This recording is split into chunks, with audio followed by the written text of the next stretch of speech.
राज्य की जनता की नब्ज टटोलने की जिम्मेदारी जिस शख्स को दी गई है, आज वो हमारे साथ मौजूद हैं। हमारे साथ श्यामधरी जायसवाल हैं, राज्य के स्वास्थ्य मंत्री। बहुत बहुत स्वागत है आपकी इस बातचीत में। जी धन्यवाद। ये वही बंगला है जहाँ से एसी, टीवी, तमाम जो इलेक्ट्रॉनिक डिवाइसेस थे सब चोरी हो गए थे? जी हाँ, ये वही बंगला है, लेकिन अब यथावत है। यथावत है, चीज़ें दुरुस्त कर ली गई हैं। बिल्कुल। इन 1.5 सालों में हेल्थ इंफ्रास्ट्रक्चर के लिए क्या बड़े काम हुए और क्या क्या बदलाव आपने किए हैं? देखिए, हेल्थ एक ऐसा सेक्टर है जिसमें सतत रूप से, जैसे किसान फसल को बराबर लगाने के बाद पानी देता है, खाद देता है, बीच बीच में कीटनाशक डालता है, जानवर से बचाता है, तब जाकर उसको फसल पैदा होता है। उसी प्रकार ये हेल्थ का सेक्टर है कि इसको सतत रूप से मॉनिटरिंग करना पड़ता है। हम लगातार मेहनत कर रहे हैं, और जब सुबह हम न्यूज़ चैनल या अखबार पढ़ते हैं तो कुछ न कुछ आप लोगों के सुझाव उसमें विशेष रूप से रहते हैं। कभी निगेटिव, कभी पॉजिटिव, जैसा भी आता होगा। तो निगेटिव भी होता है। तो आपकी नज़र निगेटिव पर ज़्यादा जाती है कि पॉजिटिव न्यूज़ पर ज़्यादा जाती है? देखिए, मेरी नज़र पहले तो नेगेटिव पर जाती है। तो नेगेटिव पर जाती है तो हम उसको तत्काल जो है संज्ञान में लेकर उसको प्रयास करते हैं कि आपने जो उसमें सुझाव दिया है तो उसको हम कैसे ठीक करें।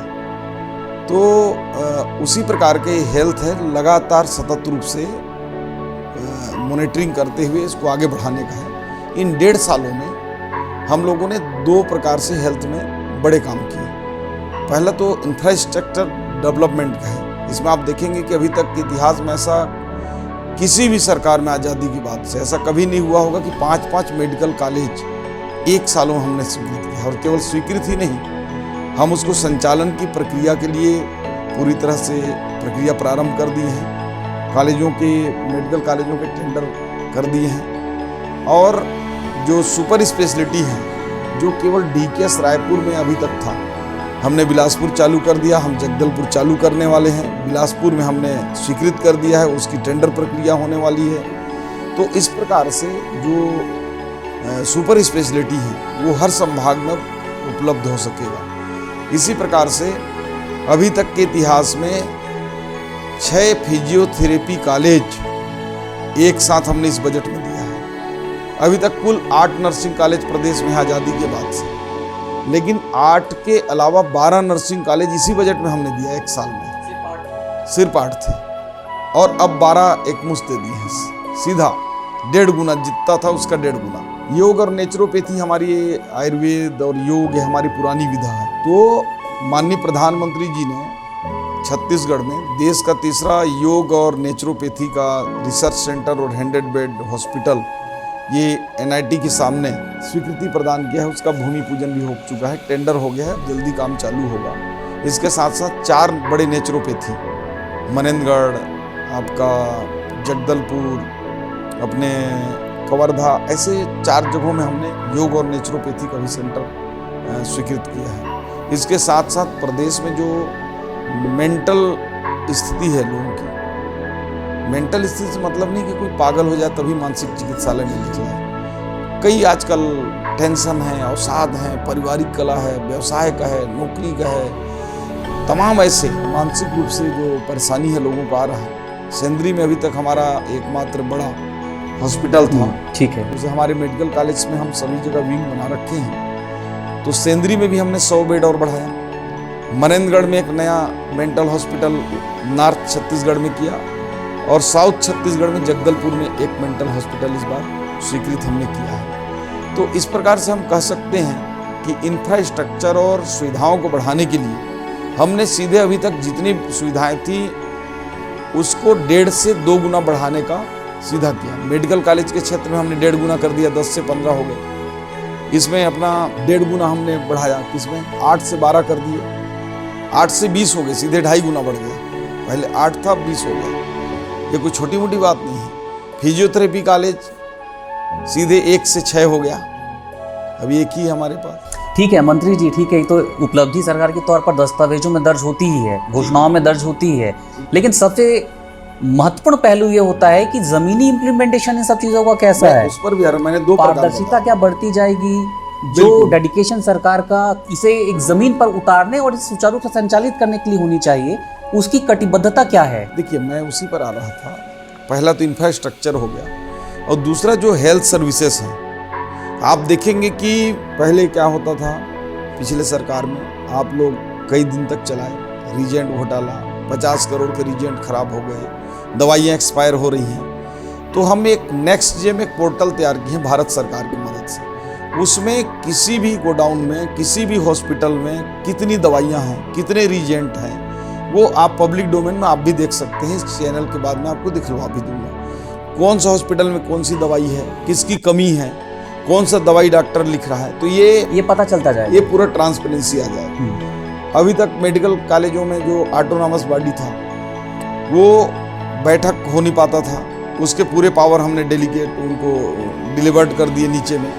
10 लाख तक डीन और एमएस को, 20 लाख तक एक वित्त कमेटी बनाकर, 2 करोड़ तक कमिश्नर की अध्यक्षता में, और उसकी पारदर्शिता के लिए उसको भी एक ऐसा पोर्टल में वेबसाइट बनाया है उसका कि कोई भी हमारा विभाग का व्यक्ति उसको देख सकता है कि आपने कितना खरीदी किया, कितने का किया, कौन सा कंपनी का किया, कितना आपके पास अभी उपयोग उसकी है या नहीं है। ये सारी चीज़ों को हमने ट्रांसपेरेंट किया। तीसरा, हॉस्पिटलों में जो डॉक्टरों के समय पर नहीं रहने की शिकायत बार बार आती थी, हम एक अटेंडेंस की एक ऐसा पद्धति बनाए हैं कि वो हॉस्पिटल के 200 मीटर रेडियस तक वो आएंगे, अपना फेस को दिखाएंगे मोबाइल में। अच्छा, तो उनका अटेंडेंस लगेगा। यदि वो उस एरिया से बाहर गए तो तुरंत अलर्ट बजेगा हमारे जो मॉनिटरिंग सिस्टम में। एम्बुलेंसों की बात करूं, आए दिन कई प्रकार की बातें, कई समाचारों में कई लोगों की शिकायत समय पर नहीं आते हैं। हमने एकदम निश्चित किया कि जो भी लेट करेगा उसका पैसा काटेंगे। आज सुचारू रूप से चल रहे हैं। इसके बावजूद भी हम 375 नए एम्बुलेंस का टेंडर कर चुके हैं। जल्द ही नए 108 एम्बुलेंस उपलब्ध हो जाएंगे। इसी प्रकार जो ग्रामीण क्षेत्र में चलने वाला एमएमयू है वो सैकड़ों की संख्या में हम हर गांव तक पहुंचाने वाले हैं, उसका भी प्रक्रिया अपना लिए हैं। और हॉस्पिटलों में आज आप जाकर देखिए, साफ सफाई, मेकाहारा को जाकर देखिए, आज क्षमता से 2 गुना ज़्यादा लोग वहाँ भर्ती हैं। डीकेएस में जाकर देखिए, आज यूरोलॉजी का, प्लास्टिक सर्जरी का पूरी तरह से काम हो रहा है। मेकाहारा में आप लोग समय समय पर हमको ध्यान दिलाते हैं, लेकिन मैं बता दूं आपको कि बाईपास सर्जरी और ओपन हार्ट सर्जरी ये 5 साल में कांग्रेस कार्यकाल में नहीं चालू हो पाया था। हमने इसको मार्च में चालू कर दिया और अब बेहतर ढंग से हम सुचारू रूप से मेकाहारम कर रहे हैं। नीचे के हॉस्पिटल्स में आप जाएंगे, प्राथमिक स्वास्थ्य केंद्र, उप स्वास्थ्य केंद्र, हम एनएचएम से लगभग 3000 भर्तियाँ भी की हैं, नर्सेस का, टेक्नीशियन का, वार्ड बॉय का, ताकि नीचे का भी हमारा जो प्राथमिक हेल्थ केयर है वो जो है सुचारू रूप से चले। सेकेंडरी जो हेल्थ केयर सेंटर हमारे हैं, डिस्ट्रिक्ट हॉस्पिटल्स हैं, उनको भी हमने ऑनलाइन जोड़ा है। हम बॉन्ड से डॉक्टरों को भेजने का काम किए हैं। ग्रामीण अंचलों में डॉक्टरों की जो मेडिकल कॉलेज हैं उसमें 1.5 गुना हम तनख्वाह बढ़ा दिए हैं ताकि सुविधा से डॉक्टर मिल सकें। हम अभी विज्ञापन भी निकाल रहे हैं। तो इस तरह से हम कह सकते हैं कि आज हेल्थ की सुविधाएं पिछले 5 साल की जो गवर्नमेंट की थी उससे हम 2 गुना ज़्यादा अच्छा कर चुके हैं और आगे हम लगातार प्रगतिरत हैं। एक महत्वपूर्ण बात आपने कही कि डॉक्टरों की भर्ती की प्रक्रिया आप चला रहे हैं। ठीक है, एक बात है कि हेल्थ इंफ्रास्ट्रक्चर सरकार तो खड़ी कर सकती है, सरकार इसे लेकर योजना ला सकती है, इम्प्लीमेंट कर सकती है, लेकिन डॉक्टरों की कमी का जो मुद्दा आप भी कह रहे हैं कि भर्ती की प्रक्रिया, अंदरूनी इलाकों में तो आज भी डॉक्टर नहीं है, कोई जाना भी नहीं चाहता है। इसे लेकर क्या तैयारी सरकार की है कि अंदरूनी इलाकों पे भी इलाज पहुँचे, वहाँ के लोग वक्त पर इलाज पा सकें? क्या योजना है इसे लेकर आप लोगों की? देखिए, इसके लिए हम 2 प्रकार की पद्धति अपना रहे हैं। एक तो ज़्यादा से ज़्यादा जैसे रेडियोलॉजिस्ट नहीं मिलते। रेडियोलॉजिस्ट आप इंटीरियर तो छोड़िए, वे शहरी क्षेत्रों में भी हमको नहीं मिल पाते हैं।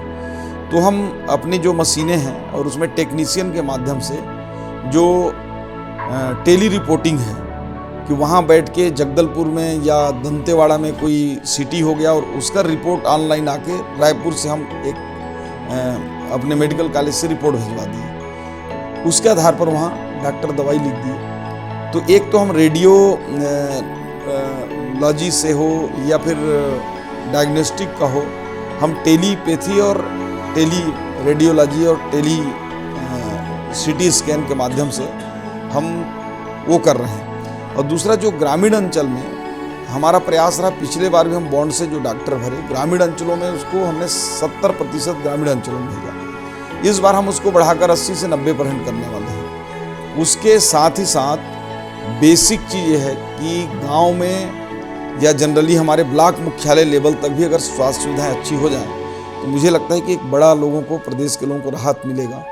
तो अभी कल के कैबिनेट में आपने देखा होगा कि ब्लॉक मुख्यालय के 10 किलोमीटर के रेडियस में, चाहे वो कोई CBSE कोर्स वाली स्कूल खोलता है या मॉल खोलता है या सिनेप्लेक्स खोलता है जी, तो उसको हम औद्योगिक नीति की तरह लाभ देंगे।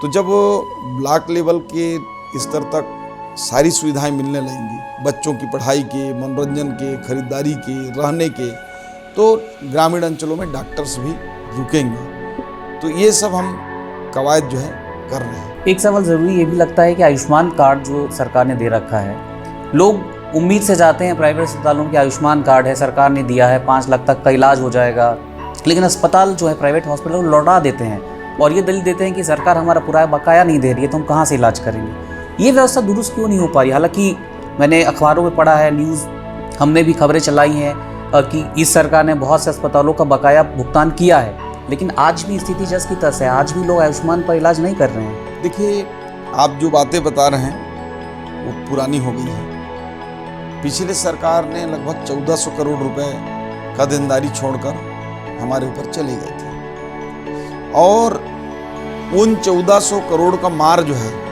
लगातार पूरे 1.5 साल तक चलता रहा, 1.25 साल तक। और मैं धन्यवाद देता हूं मुख्यमंत्री जी को, हमारे वित्त मंत्री जी को। हम 31 मार्च 2025 तक के सभी प्राइवेट हॉस्पिटल के जितने भी बकाया राशि थे, जिनके क्लेम हमारे पोर्टल पर उपलब्ध थे, जो पात्र थे, उनको पाई का भुगतान कर दिया है निश्चित रूप से 31 मार्च तक पूरा कर दिए हैं। और अप्रैल का नए वित्तीय वर्ष में उसका प्रोसेस बकाया था 1400 करोड़। हाँ, 1400 करोड़ बकाया था और उसके लिए राज्य सरकार ने हमें 1700 करोड़ रुपए दिया था। 300 करोड़ हम अपने प्राइवेट हॉस्पिटलों में भी, सरकारी हॉस्पिटलों में भी दिए, जिसमें एम्स भी है, हमारा DKS भी है, मेकाहारा भी है। हमारे कुछ सरकारी हॉस्पिटलों के पैसे बचे हैं तो वो हमारा इंटरनल मामला है, उसको हम समायोजित करेंगे, लेकिन किसी भी प्राइवेट हॉस्पिटल का 31 मार्च तक का पैसा बकाया नहीं है। और अब जो है आयुष्मान से अच्छे से इलाज हो रहे हैं। ये बात सही है कि आपने जो उठाया कि हॉस्पिटल के लोग पेमेंट बकाया है करके इलाज करने से कतरा रहे थे, क्योंकि उनकी सारी पूंजी जो है फंस चुका था। छोटा अमाउंट नहीं है, 1400-1500 करोड़ रुपए। ये पूरे प्रदेश के हॉस्पिटल वालों का 50-50 करोड़ तक बकाया था, 5 करोड़, 2 एक हॉस्पिटल का। तो ऐसे में जो मेडिकल कॉलेज वगैरह हैं उनका 50 करोड़ के आसपास था। लेकिन कुछ बोगस बिलिंग भी करते हैं, इस तरीके की शिकायतें आती हैं। कई प्राइवेट हॉस्पिटल्स हैं, बोगस बिलिंग सरकार के क्लेम लगाकर क्लेम ले लेते हैं, इस पर भी नजर होती होगी? बिल्कुल है, ये लगभग अच्छा 100 करोड़। ओके, 100 करोड़ ये बोगस बिलिंग या कोई टेक्निकल रूप से जो जस्टिफाइड नहीं है, ऐसे बिलों को हम रोके हैं। अभी आप लोगों के पास भी आएगा, आप बोलेंगे भुगतान पूरा हुआ है तो बोलेंगे नहीं हुआ है, तो एक पूछिएगा कि ये क्यों नहीं हुआ है, तो बताएंगे कि ये जो है इसमें ऑब्जेक्शन था। और आप जो बात कर रहे हैं, ऐसे 28 हॉस्पिटलों को, जिसमें हमारे बड़े रेपुटेटेड हॉस्पिटल भी थे, लेकिन जहाँ भी कोई बात आई कि यहाँ पे या तो आयुष्मान से इलाज नहीं करने की बात है, या कोई तकनीकी रूप से खामी है, या बोगस बिलिंग की बातचीत आ रही है, तो उसके लिए ट्रैकर्स लगे हैं, वो हमको अलर्ट भी कर देते हैं। हमने 28 हॉस्पिटलों पर कार्रवाई की, जिसमें 1 साल से लेकर 3 महीने तक हमने आयुष्मान पर बैन भी लगाया। ये कार्रवाई पहली बार अभी तक आयुष्मान बनने के बाद इतनी बड़ी कार्रवाई हुई होगी। और हम लगातार जो ऑडिट करने वाले हैं, जो थर्ड पार्टी ऑडिट, उनको भी हमने हटा दिया है और हम उसको नए सिरे से जो अच्छे हैं, जो एलिजिबल होंगे, नए कंपनियों को भी ला रहे हैं, ताकि आयुष्मान में 1 रुपए की बोगस बिलिंग ना हो, जनता को 100% लाभ मिले, हॉस्पिटलों का समय पर भुगतान हो और हॉस्पिटल और छत्तीसगढ़ की जनता और सरकार तीनों खुशहाल हों।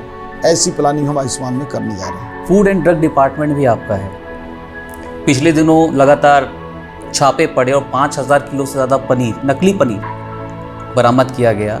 इतना साहस लोगों में कहाँ से आ रहा है कि छत्तीसगढ़ क्या उनके लिए मुफीद इलाका या मुफीद राज्य हो गया है कि ग्वालियर, दतिया, दमोह, वहाँ से लोग नकली पनीर की खेप लेकर यहाँ पर आ रहे हैं, यहाँ खपाया जा रहा है। कोई सख्ती बरतने की ज़रूरत सरकार महसूस नहीं कर रही है? आप इस बात से अंदाज़ा लगा सकते हैं कि अभी तक छत्तीसगढ़ में इससे पहले कितनी नकली पनीर या मावा बरामद हुआ, नहीं हुआ ना इतने बड़े पैमाने पर। लेकिन माननीय विष्णुदेव साय जी की सरकार में 2 खेप में, एक बार 3,500 किलो और एक बार 4,000 केजी, ऐसे लगभग 7,500 केजी जो है किलोग्राम में नकली पनीर हमने जब्त किया। 1.5 करोड़ की नकली राजश्री हम लोगों ने जब्ती किया। ऐसे 50 सुपर मेडिकल्स दुकान के ऊपर हमने कार्रवाई की, जिनमें आयुर्वेद में एलोपैथिक दवाई मिला हुआ हमने पाया। ऐसे टीम बनाकर हमने जो है ड्रग्स और जो दवाइयाँ हैं, जो नशीली दवाइयाँ हैं, ऐसे बेचने वाले दुकानों को चिन्हांकित करके आइडेंटिफाइड करने का काम किया, उस पर कार्रवाइयाँ किए।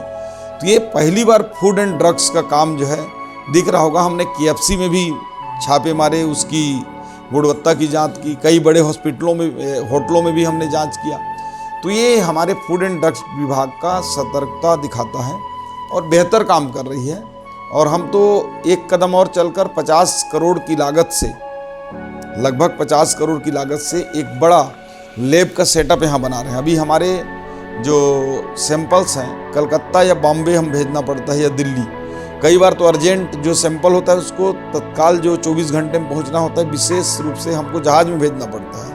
उसके लिए हम खुद ही अपना लैब बना रहे हैं और आने वाले समय में हाँ प्रोविज़न है, उस पर प्रक्रिया चालू है। एक बड़ा काम होगा। और जो कई लोग बच निकलते हैं ना, जैसे कई दवाइयों को मिलावट है, उसका साल भर 2 साल नहीं आ रहा है, जांच करने में लेट लतीफ़ा हो रहा है, तो वो बच जाते हैं, लेकिन वो अब नहीं बच पाएंगे सब होने से। उस पर भी हम कर रहे हैं। एक कारोबारी के तौर पर आप राइस मिलर्स चला चुके हैं, अब भी वो आपका व्यापार है।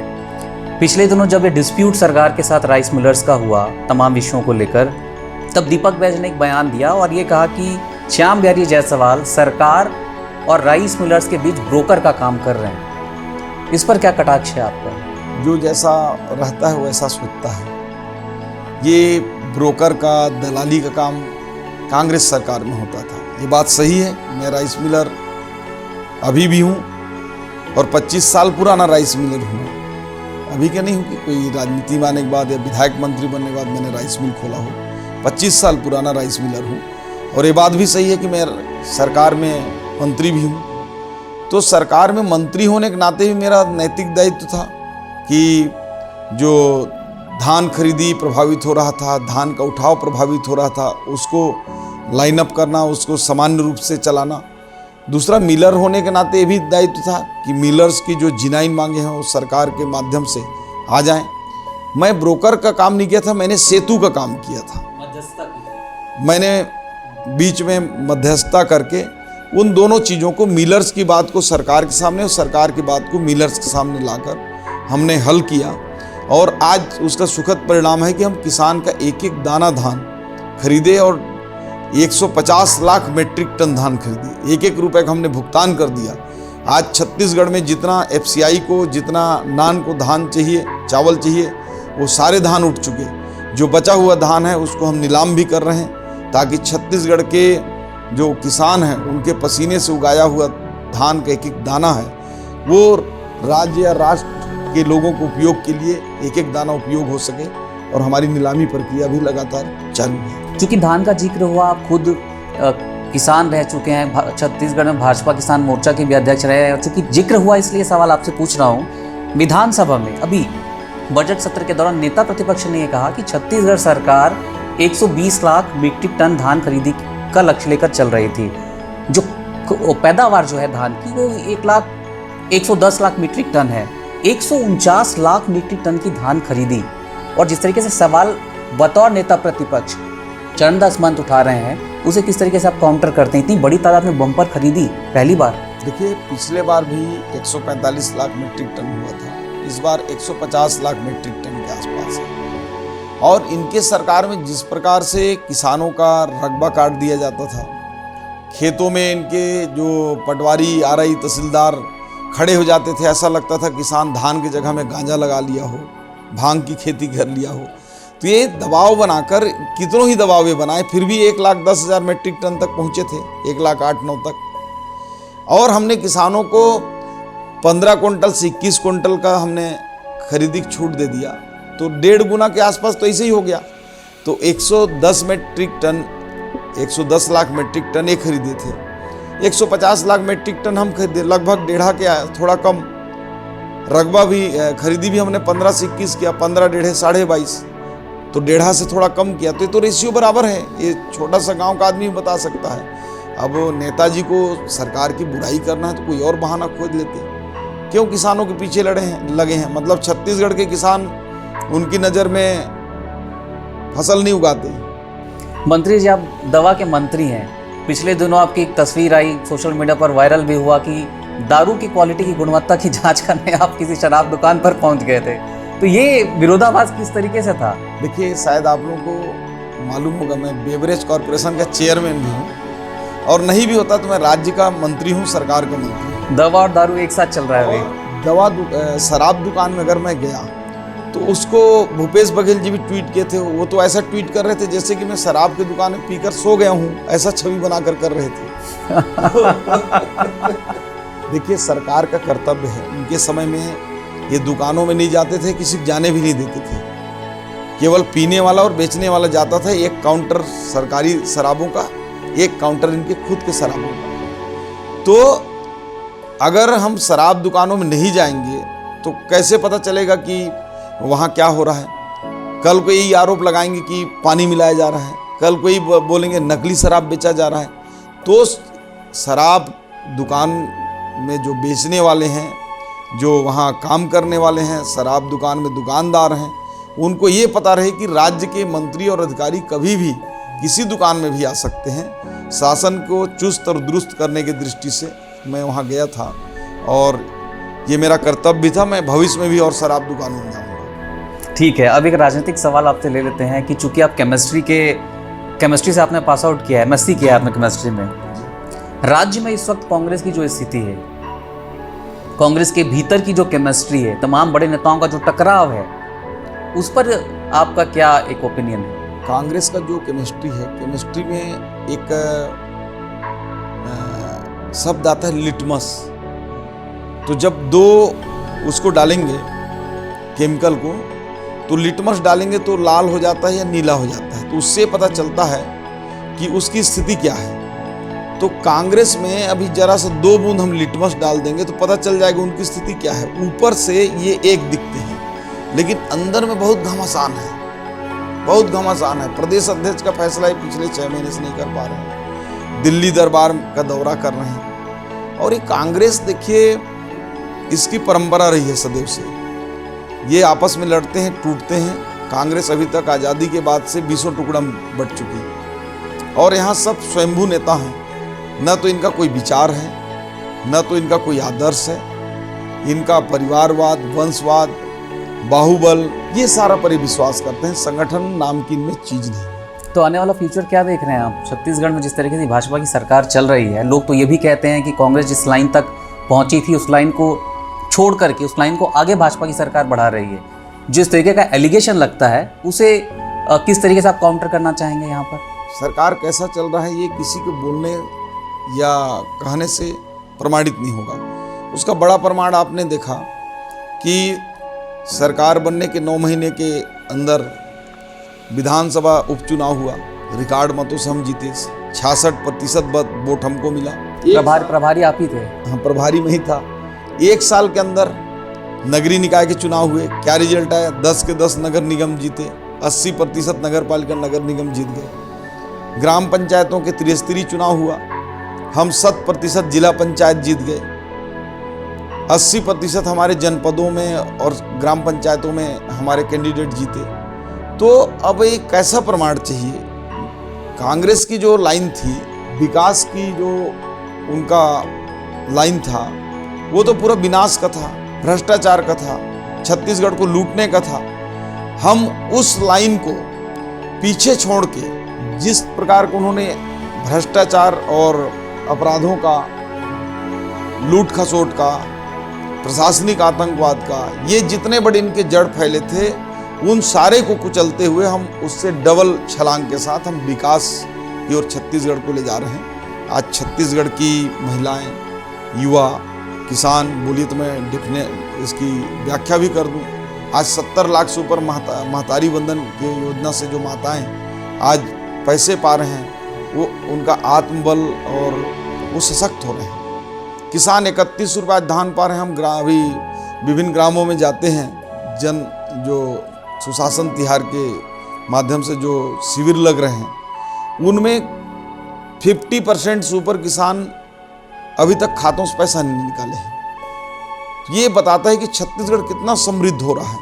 लोगों को 3100 रुपये धान का दाम मिलना ये कोई साधारण बात नहीं है। किसान आत्मनिर्भर हो रहे हैं, घर घर में ट्यूबवेल्स लगवा रहे हैं, खेतों को जेसीबी से बनवा रहे हैं, पक्के मकान बना रहे हैं, बच्चों को बाहर पढ़ा रहे हैं। ये छत्तीसगढ़ के किसान जब ऊपर होंगे तो छत्तीसगढ़ भी आगे बढ़ेगा। युवाओं को आप देख लीजिए, ये वही कांग्रेस है जो 2700 हमारे बीएड वालों को इनकी नौकरी घसीटवा कर कोर्ट से फैसला सुनाकर ये इनको निकालने कगार में ख़त्म कर दिए थे। हम लोगों ने इसको कैबिनेट में लाया, उनको नौकरी दिया। आज एनएचएम के माध्यम से हम जो है लगभग 3000 से ऊपर लोगों को नौकरी दे चुके हैं। पुलिस में हम भर्ती चालू किए हुए हैं, शिक्षा विभाग में चालू किए हैं, रेगुलर भर्तियां हमारी चल रही हैं, पीएससी से चल रही हैं, व्यापम से चल रहे हैं। आज युवा जो है छत्तीसगढ़ में विष्णुदेव साय जी की सरकार पर भरोसा करके चल रहे हैं। अभी पीएससी की रिजल्ट है, आपने क्या देखा कि कहीं पे वो गांव का छोटा सा किसान का बेटा पीएससी कर लिया है, तो कहीं घर में मजदूरी करने वाले बाई का लड़का भी पीएससी में सेलेक्ट हो रहा है। ये है विष्णु का सुशासन और विश्वास। युवाओं का विश्वास भी किसान और महिलाओं की तरह छत्तीसगढ़ सरकार के साथ है। एक आखिरी सवाल क्या, विधानसभा में आपकी एक शायरी याद आ गई। शायरी मतलब एक बड़े प्रख्यात कवि की कविता आपने पढ़ी थी, युद्ध नहीं जिनके जीवन में वो भी बड़े अभागे होंगे। आपको शायद ध्यान होगा। बिल्कुल। आपके जीवन में कौन सा युद्ध इस वक्त चल रहा है? देखिए, मेरे जीवन में सबसे बड़ा युद्ध कह लीजिए या जिम्मेदारी कह लीजिए, छत्तीसगढ़ के स्वास्थ्य व्यवस्था को ठीक करने की चल रहा है। मैं उसी दिन युद्ध को जीतूंगा जिस दिन मेरे सरकारी हॉस्पिटल में प्राइवेट हॉस्पिटलों से रिफर होकर लोग आएंगे, और जिस दिन हमारे पूरे सरकारी हॉस्पिटल के बेड फुल होगा, जिस दिन विधायक मंत्री का सोर्स हमारे सरकारी हॉस्पिटल में जाने के लिए लगने लगेगा, उस दिन मैं मानूंगा कि युद्ध जीता हूँ। और युद्ध चल रहा है, सफलता असफलता लगता है, लेकिन अटल जी की वो पंक्ति कि हार नहीं मानूंगा, रार नहीं ठानूंगा, काल के कपाल पे लिखता मिटाता हूँ, गीत नया गाता हूँ। तो हम लगातार चल रहे हैं इस स्वास्थ्य व्यवस्थाओं को ठीक करने की दिशा में, और विश्वास है कि हम होंगे कामयाब। और निश्चित रूप से माननीय विष्णुदेव जी के नेतृत्व में छत्तीसगढ़ जिस प्रकार से आगे बढ़ रहा है, हम लोग कामयाब होंगे। चलिए, बातचीत के लिए बहुत बहुत शुक्रिया। अगली बार फिर किसी विषय पर आपसे बातचीत करेंगे। आज के लिए फिलहाल इतना ही। अगली बार किसी नई शख्सियत के साथ हम फिर मौजूद होंगे। नमस्कार।